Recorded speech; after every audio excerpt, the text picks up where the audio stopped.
Institute ने बार बार private company के ये प्रोविजंस पे 5-5, 6-6 मार्क की केस स्टडी पूछी है दोस्तों। तो आज हमें डिस्कस करना है ये 200 मेंबर्स का कैलकुलेशन प्राइवेट कंपनी की डेफिनेशन के अंदर, प्राइवेट कंपनी के लीगल प्रोविजंस के हिसाब से। Welcome to day 8 of 5 marks in 3 minute series. देखो, आप ये तो जानते हो कि प्राइवेट कंपनी वो कंपनी होती है जिसके आर्टिकल्स में 3 रिस्ट्रिक्शन होते हैं। सबसे पहला restriction on transfer of shares, ये तो बड़ा इजी, सबको समझ में आता।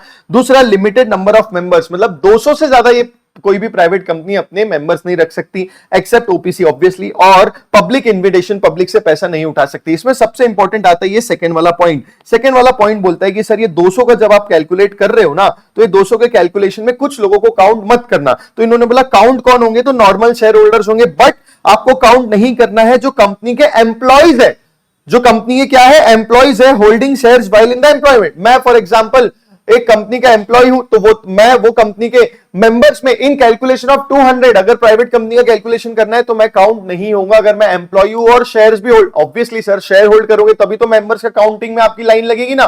तो मैं अगर एम्प्लॉय हूं तो मुझे नहीं काउंट होगा। नेक्स्ट वाला प्रोविजन बड़ा इंपॉर्टेंट है, ex employees. For example mister Lullu है, वो एक दूसरी कंपनी में एक्स एम्प्लॉइज थे, एंड इंपॉर्टेंट ध्यान देना, if they became members during employment, और जब वो एम्प्लॉय थे उन्होंने शेयर्स भी लिए, कंपनी के मेंबर भी बन गए, एंड इस पे क्वेश्चन आया था continued as the member after living. मतलब सर कंपनी छोड़ दी बट मेंबरशिप कंटिन्यू करी till the date of counting. ऐसा नहीं होना चाहिए कि बीच में शेयर को बेच दिए फिर वापस खरीदे। कंटिन्यूटी इज वेरी इंपॉर्टेंट, तो कंटिन्यूड होना चाहिए, उनको भी काउंट मत करना। उसके बाद आता है जॉइंट शेयर होल्डर्स। अगर जॉइंट शेयर होल्डर है, एक शेयर को 2 लोगों ने खरीदा है, तो they will be treated as one, they will be treated as one. तो याद रखना, एम्प्लॉइज को काउंट नहीं करते। याद रखना, पास्ट एम्प्लॉइज को काउंट नहीं करते अगर वो टाइम पे शेयर होल्डर्स भी थे एंड वो कंटिन्यू किए as a shareholders even after the cease. मतलब जब उन्होंने एम्प्लॉयमेंट को सीज कर दिया उसके बाद भी उन्होंने कंटिन्यू किया as a shareholder. Plus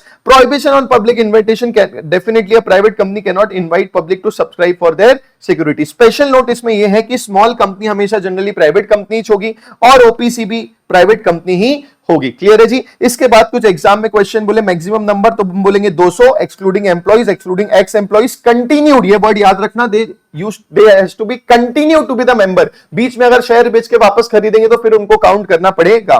फिर वही है, इनवाइट नहीं कर सकते पब्लिक से पैसा, ठीक है। उसके बाद इन्होंने कहा सबसे इंपॉर्टेंट एक और चीज मैं आपको बताना चाहूंगा, जॉइंट होल्डर्स में देखना दोनों होल्डर्स को एक काउंट करना पड़ेगा। क्लियर है दोस्तों, दिस वाज डे 8। मिलते हैं नेक्स्ट वीडियो में, अपने दोस्तों के साथ शेयर कर देना, नीचे डिस्क्रिप्शन में 1 to 7 मिल जाएंगे, फॉलो कर देना, सब्सक्राइब कर देना अगर चैनल पे आप नए हो तो। All the best.